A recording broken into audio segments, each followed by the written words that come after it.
सवर्णों का वर्चस्व है भाजपा में। देखिए, सब सवर्ण लोग मंत्री बने हुए हैं और अल्पसंख्यक की उपेक्षा हुई है। माझी जी का अपमान हुआ है। लोकसभा चुनाव, विधानसभा चुनाव कराने की उनकी मंशा थी, लेकिन विधायकों का जो बहुमत है वो एक साथ चुनाव नहीं चाहता है। भाजपा नीतीश कुमार के दल को ही तोड़ना चाहती है। भाजपा की मंशा है कि नीतीश कुमार के दल को तोड़ करके भाजपा का राज कायम किया जाए बिहार में। नमस्कार, आप देख रहे हैं न्यूज़ 4 नेशन में आपके साथ अभिजीत सिंह। लगातार विपक्ष सवाल खड़े कर रहे थे कि एनडीए सरकार बने हुए काफी दिन हो गए और मंत्रिमंडल का विस्तार नहीं किया जा रहा है। यानी कि सरकार, जो एनडीए सरकार है उस पर आरोप लगा रहे थे और बिहार के मुख्यमंत्री नीतीश कुमार पर आरोप लगा रहे थे कि नीतीश कुमार चाह रहे हैं कि एक ही साथ लोकसभा चुनाव और विधानसभा चुनाव का ऐलान कर दिया जाए, लेकिन अब कैबिनेट को विस्तार कर दिया गया है। इसी बात करने के लिए हमारे साथ है भाकपा माले के विधायक दल के नेता है महबूब आलम। कैसे देख रहे हैं जो मंत्रिमंडल का विस्तार किया गया है एनडीए सरकार को? देखिए, मंत्रिमंडल का विस्तार तो इतनी देर के बाद हुई। असल में मुख्यमंत्री जी सहमे हुए थे, भाजपा का दबाव था उन पर, इसलिए उन्होंने पैचअप किया है कुछ दिन बाद, लेकिन संतुलित मंत्रिमंडल नहीं है। क्या लग रहा है आपको, क्या संतुलित नहीं लग ये रहा है इसमें? सवर्णों का वर्चस्व है भाजपा में। देखिए, सब सवर्ण लोग मंत्री बने हुए हैं और अल्पसंख्यक की उपेक्षा हुई है। माझी जी का अपमान हुआ है। हाँ, मांझी जी भी लगातार कहते नजर आ रहे थे कि एक रोटी से पेट नहीं भरता है, 2 रोटी चाहिए, और उनको भी मंत्री एक्सपेंशन हुआ, उसमें नहीं जगह दिया गया। हाँ, माझी जी, एक रोटी दो रोटी की बात तो वो तो गैर राजनीतिक भाषा है उनकी, लेकिन फिर भी बिहार के मुख्यमंत्री रहे हैं और उनकी जो सोच थी गरीब गुरबों के लिए, जो लाल कार्ड की जमीन, बटाईदारी की जमीन, भूदानी जमीन को दखल दिहानी अभियान जो उन्होंने चलाया था, तो समाज में सकारात्मक बात बनी थी और हम लोग भी सोचते थे कि कुछ होगा। लेकिन माझी जी का तो देखिए जो हाल है, अब हम लोग सहानुभूति प्रकट कर सकते हैं और क्या कर सकते हैं।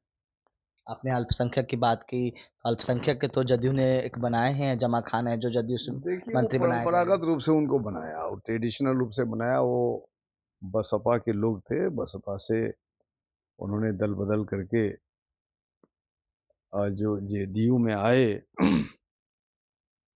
ये तो अल्पसंख्यक का इस तरह से सम्मान नहीं होना चाहिए ना। अल्पसंख्यक की पहचान जिसकी है, अल्पसंख्यक समाज के बीच में से जिनका सरोकार है, तो सिर्फ मंत्री बन जाने से तो नहीं होता है ना, सरोकार होना चाहिए। वैसे लोग नहीं है मंत्रिमंडल पर। बिल्कुल। क्या लगता है जो सम्मान दिया जा रहा है कि नहीं, जो मंत्रिमंडल जो विस्तार किया गया है, क्या लगता है कि सही से किया गया एनडीए सरकार में? आप लोग लगातार सवाल खड़े कर रहे थे कि नीतीश कुमार जान के नहीं कर रहे हैं मंत्रिमंडल विस्तार की, लोकसभा चुनाव विधानसभा चुनाव एक साथ करा देंगे।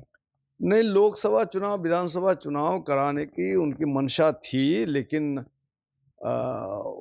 विधायकों का जो बहुमत है वो एक साथ चुनाव नहीं चाहता है।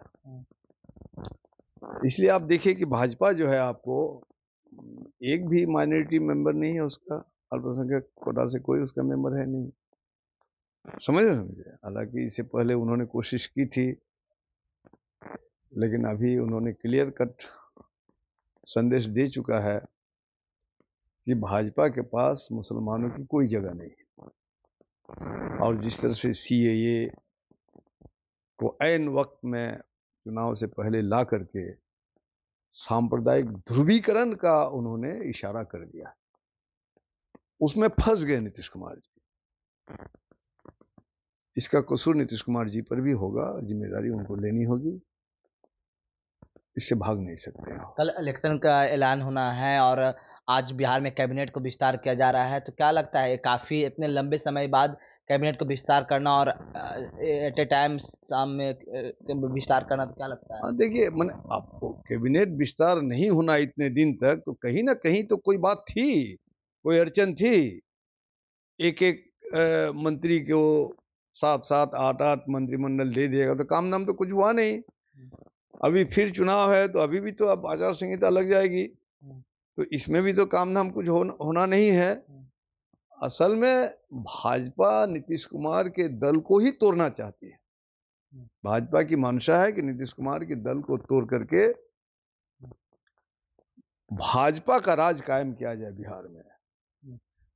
जो मेजोरिटी, जो जदयू के अंदर भी जो मेजोरिटी है और बिहार की जनता है जो नहीं चाहती है, सांप्रदायिक ध्रुवीकरण की कोशिश कामयाब नहीं होगी और आने वाला चुनाव में ये सबक मिलेगा भाजपा को और नीतीश कुमार जी पर भी उसको भाजन के शिकार होंगे।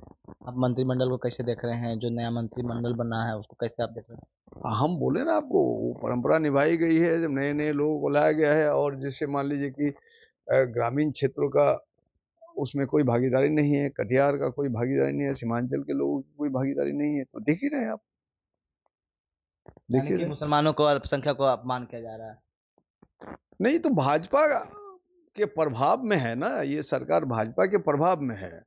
नीतीश कुमार जी अपना स्वतंत्र अस्तित्व दिखाने की छटपटाहट कर रहे हैं जरूर, लेकिन मंत्रिमंडल में ही देख लीजिए जो प्रभावशाली लोग हैं सवर्ण के, उन्हीं लोगों का दबदबा रहेगा।